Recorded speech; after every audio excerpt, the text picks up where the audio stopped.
بسم اللہ الرحمن الرحیم۔ اللہ تبارک و تعالی کے نام سے شروع جو بڑا مہربان نہایت رحم کرنے والا ہے۔ ایک ایسی وادی جو جنوں، پریوں، بھوتوں، دیو اور عجیب الخلقت مخلوق کے متعلق جانی جاتی ہے۔ ایک ایسا پہاڑ جہاں ہمیشہ اندھیرا رہتا ہے، چاند و سورج کی روشنی وہاں کبھی نہیں پہنچتی۔ وہ وادی جہاں آج تک کوئی شخص نہ پہنچ سکا۔ کیا یہ وادی جنوں کا دیس ہے یا کسی اور دنیا میں جانے کا کوئی پراسرار راستہ؟ کوہ کاف کا نام آتے ہی کوئی گمشدہ عربی کہانیاں ذہن میں جاگ اٹھتی ہیں۔ ایسی کہانیاں جو بادشاہوں کی حسین شہزادیوں سے شروع ہو کر جنوں اور پریوں کے زیر قبضہ ہیبت ناک قلعوں اور طلسم سے جڑی ہوتی ہیں۔ ایسی کہانیوں کا مرکز عام طور پر یہ ہوتا ہے کہ فلاں ملک کے طاقتور بادشاہ کی حسین اور نرم و نازک شہزادی کو فلاں جن یا دیو نے اغوا کیا اور کوہ کاف کی کسی وادی کے تاریک محل میں لے جا کر قید کر دیا۔ پیارے دوستو، اس طرح کی کہانیاں ہندوستان، ایران اور عرب علاقوں کے افسانوی اور ادبی کتابوں میں اہم اہمیت رکھتی ہیں۔ تحریری شکل میں موجود ہونے کے علاوہ یہ داستانیں سینہ بسینہ روایتوں کی شکل میں بھی منتقل ہوتی ہیں۔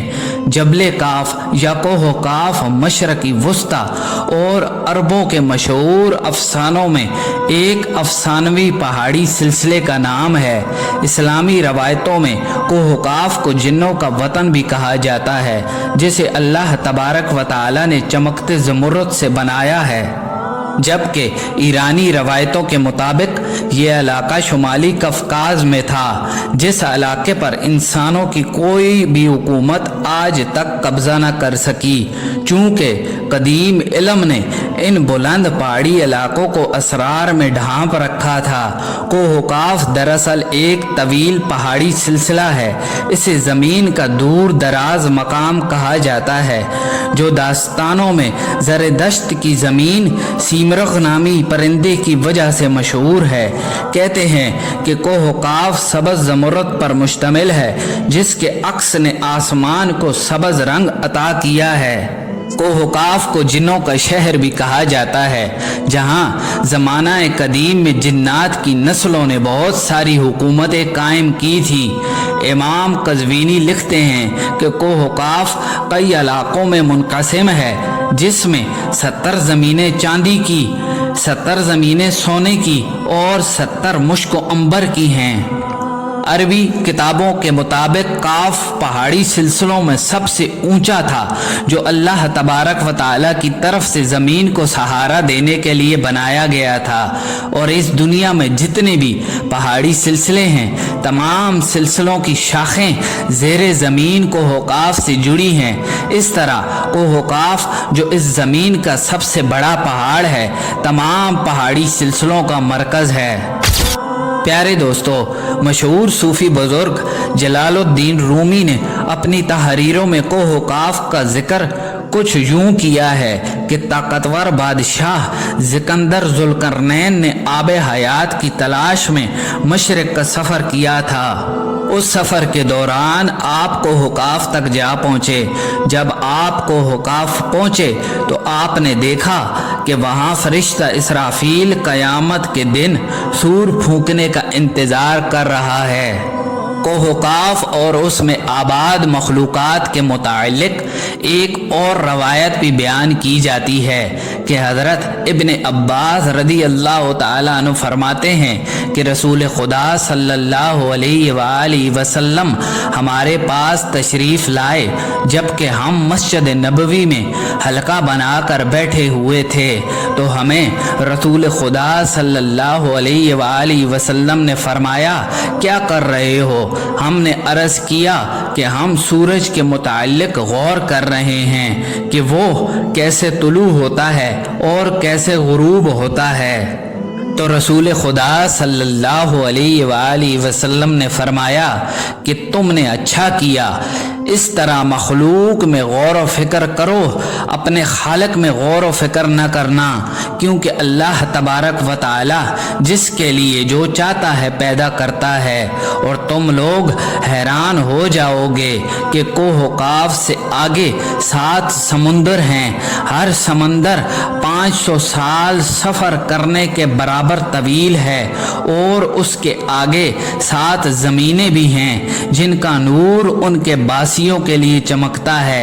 اس کوہ و قاف کے آگے 70,000 مخلوقات ہیں جو اڑتی ہیں، ان کو پرندوں کی شکل میں پیدا کیا گیا۔ یہ مخلوقات اور ان کے بچے پیدا ہوتے ہی ہوا میں اڑنے لگتے ہیں۔ یہ اپنی تسبیح کی ادائیگی میں ذرا برابر وقفہ نہیں کرتے۔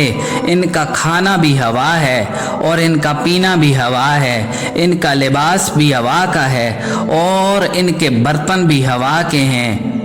وہ یہ نہیں جانتے کہ اللہ تبارک و تعالی نے حضرت آدم علیہ السلام کو پیدا کیا ہے، اور نہ ابلیس کو جانتے ہیں اور نہ ہی ابلیس کی اولاد کو جانتے ہیں۔ اللہ تبارک و تعالی نے کوہ و قاف کو دنیا کے گرد تخلیق کیا ہے۔ یہ تمام دنیا اس پہاڑ کے درمیان ایسے موجود ہے جیسے ایک انگلی میں انگوٹھی۔ کوئی انسان وہاں پہنچ نہیں سکتا، کیونکہ وہاں پہنچنے تک 4 مہینے اندھیرے سے گزرنا پڑے گا۔ یہ وہ پہاڑ ہے جہاں کوئی روشنی نہیں پہنچتی، یہاں تک کہ وہاں کے باسی چاند اور سورج تک کے بارے میں نہیں جانتے کہ اللہ تبارک و تعالی نے چاند اور سورج بھی تخلیق کیا ہے۔ جو روشنی ان تک پہنچتی ہے وہ قاف پہاڑ کی روشنی ہے، اور وہاں موجود لوگ جڑی بوٹیاں کھاتے ہیں اور ان کے بدن پر کوئی کپڑا نہیں ہوتا۔ اس کے بعد صحابہ نے پوچھا، یا رسول اللہ، کیا وہ لوگ فرشتے ہیں؟ تو آپ صلی اللہ علیہ وآلہ وسلم نے ارشاد فرمایا، نہیں، وہ فرشتے نہیں، لیکن اللہ تبارک و تعالی سے ان کی فرما برداری بالکل فرشتے کی طرح ہے۔ پھر آپ صلی اللہ علیہ وآلہ وسلم نے فرمایا کہ معراج کی رات ان کی ملاقات کوہ قاف کے لوگوں سے ہوئی تھی، اور وہاں کے لوگوں نے رسول خدا صلی اللہ علیہ وآلہ وسلم کی دعوت کو قبول کیا اور وہ لوگ مسلمان ہو گئے۔ بہت سارے لوگوں کا یہ ماننا ہے کہ یہ لفظ قاف کسی چیز کے مرکز کو ظاہر کرتا ہے، اور یہ لفظ اتنا مقدس ہے کہ قرآن مجید میں پوری ایک سورت کا نام سورہ کاف ہے، جو اس کوہ کاف پہاڑ کی طرف اشارہ کرتا ہے۔ اس سورہ میں اللہ تبارک و تعالیٰ کی وحدانیت، موت اور زندگی کا نظریہ پیش کیا گیا ہے۔ پیارے دوستو، کوہ قاف جغرافیائی اعتبار سے ہماری اس زمین میں کہاں موجود ہے، اس کے متعلق مختلف نظریات پائے جاتے ہیں۔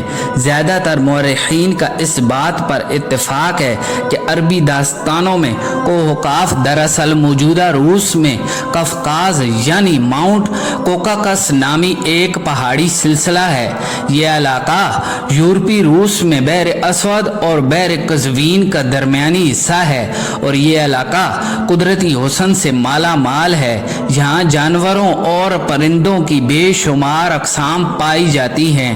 جھیلیں، آبشاریں اور چھوٹے چھوٹے چشمے دیکھ کر ایسا محسوس ہوتا ہے کہ گویا جنت زمین پر اتر آئی ہے۔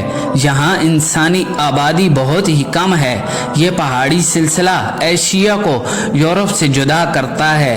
اگر کوہ قاف کو سیٹلائٹ سے دیکھا جائے تو یہ علاقہ سفید پٹی جیسا نظر آتا ہے، جبکہ بعض محققین کا خیال ہے کہ کوہ قاف انٹارکٹیکا کے ان ویران اور برفیلے علاقوں میں موجود ہے جو ہمیشہ بادلوں اور اندھیروں میں ڈھکا ہوتا ہے۔ پیارے دوستو، جدید فزکس کی دریافت یعنی ڈائمینشن بھی کوہ قاف کو سمجھنے میں آسانی پیدا کر سکتی ہے۔ فزکس کی اس تحقیق کے مطابق